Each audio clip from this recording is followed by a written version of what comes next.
So I go out there with Machida. I'm looking across the ring at him.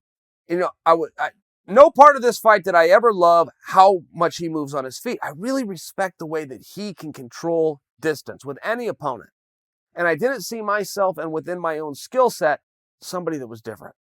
I just didn't say, I'm not different than these other guys who have succumbed to Machida in my ability to get my hands up. But I do have one big advantage, which is I have footage of him. Some of the guys that fell before me, we'd never seen Machida. We'd never seen this skill set.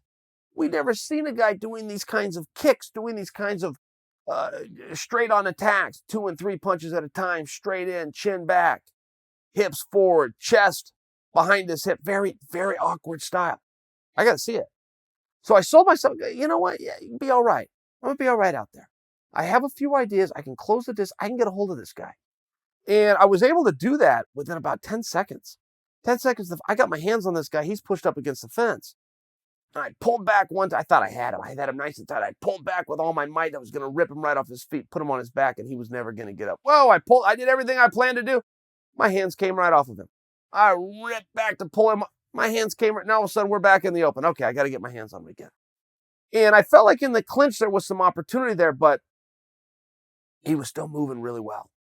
And at some point in the fight, and I don't totally remember this fight, guys. I'm kind of giving you the best I can here. I might even be spot on, but I might have a couple of holes. So don't feel that you need to correct me. But at some point in the first round, he hits me with a knee.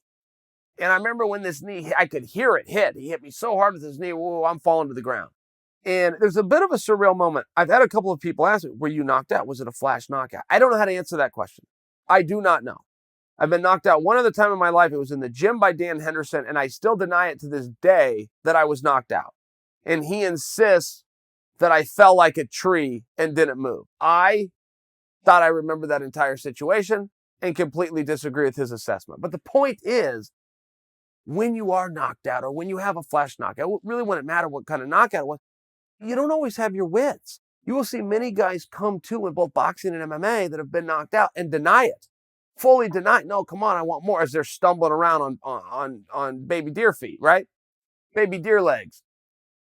So I could have had some of that, but he hit me with a very hard knee, and before I know it, I'm underneath him. And he's swinging away.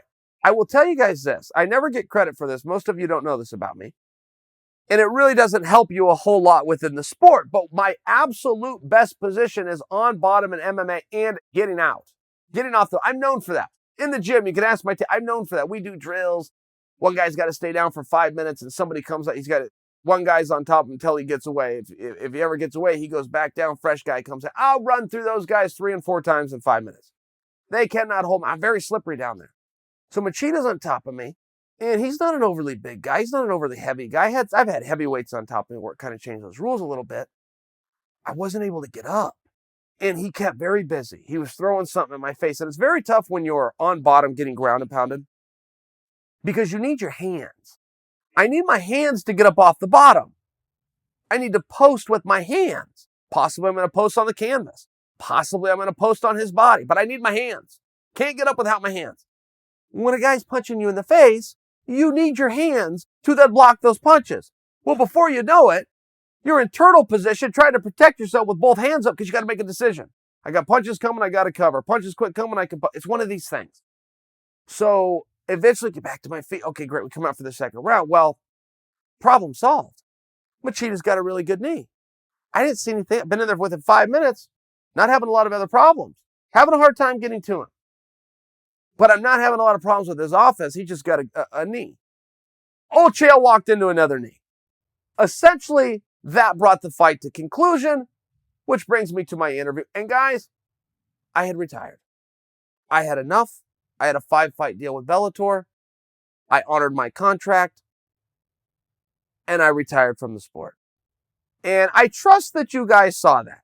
I trust that you did, but I don't want to be arrogant and make it as though you should know what I did over the weekend. So that's essentially how that went. And I had some wonderful memories. Some wonderful times, met some great people, made some good friends, saw some great cities. I have no regrets.